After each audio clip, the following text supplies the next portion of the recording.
Assalamualaikum warahmatullahi wabarakatuh. Di sini kami akan menjelaskan tentang perencanaan kontrak. Kelompok kami terdiri dari Rimaili Provitasari dan Jessica Trianisa. Perencanaan kontrak. Apa itu perencanaan kontrak?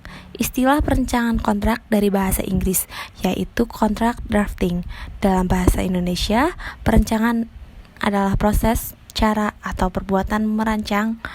Kontrak adalah hubungan hukum antara dua pihak atau lebih berdasarkan kata sepakat untuk menimbulkan akibat hukum. Akibat hukum yaitu timbulnya hak dan kewajiban. Perancangan kontrak merupakan proses atau cara untuk merancang kontrak. Merancang kontrak adalah mengatur dan merencanakan struktur, anatomi, dan substansi kontrak yang dibantu oleh para pihak. Dalam KUH Perdata, hanya disebut bahwa suatu persetujuan adalah perbuatan dengan mana satu orang atau lebih mengikatkan dirinya terhadap satu orang lain. Pasal 1313 KUH Perdata. Merancang kontrak adalah merupakan suatu aktivitas untuk mengatur dan merencanakan struktur atau susunan, anatomi, dan substansi kontrak yang dibuat oleh para pihak. Yang pertama, struktur. Kepalanya ada judul, leher itu komprasi atau identitas para pihak, badan terdiri dari isi kontrak, pasal demi pasal. Yang keempat, ada kaki, yaitu penutupan.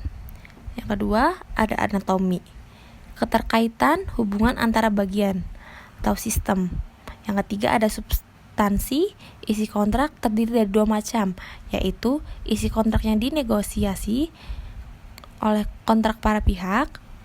Ada isi kontrak yang tidak dinegosiasi, yaitu kontrak standar menurut Undang-Undang Nomor 8 Tahun 1999 tentang perlindungan konsumen dianggap tidak pernah ada. Perjanjian terdiri dari perjanjian tertulis maupun tidak tertulis. Perjanjian selama diakui oleh para pihak harus ditaati. Bila tidak, maka disebut wan prestasi. Bila dari awal ada rangkal kata-kata bohong, maka ada unsur penipuan. Wan prestasi yaitu melaksanakan tapi tidak sebagaimana mestinya, terlambat dilaksanakan sebagian, atau keliru pelaksanaannya.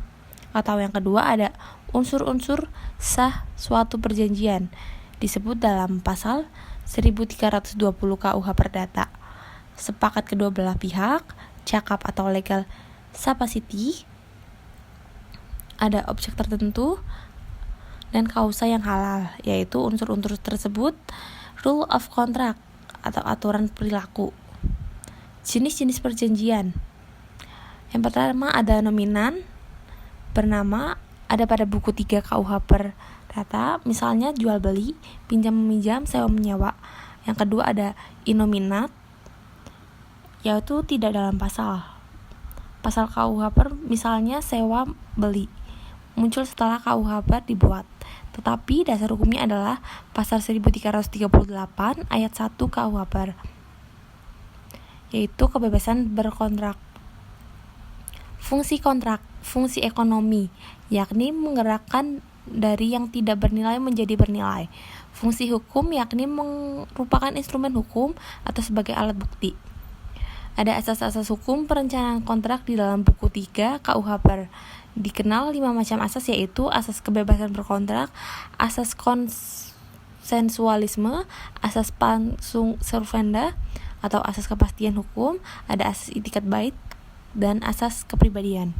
Faktor-faktor yang harus diperhatikan dalam perencanaan kontrak yaitu kewenangan hukum para pihak atau kemampuan para pihak sebagai subjek hukum, orang atau badan hukum, perpajakan, masalah keagrariaan, pilihan hukum atau choice of the law, penyelesaian sengketa, penghakiman kontrak, dan bentuk perjanjian standar. Terima kasih, sekian presentasi dari kami. Apabila ada kesalahan mohon dimaafkan. Wassalamualaikum warahmatullahi wabarakatuh.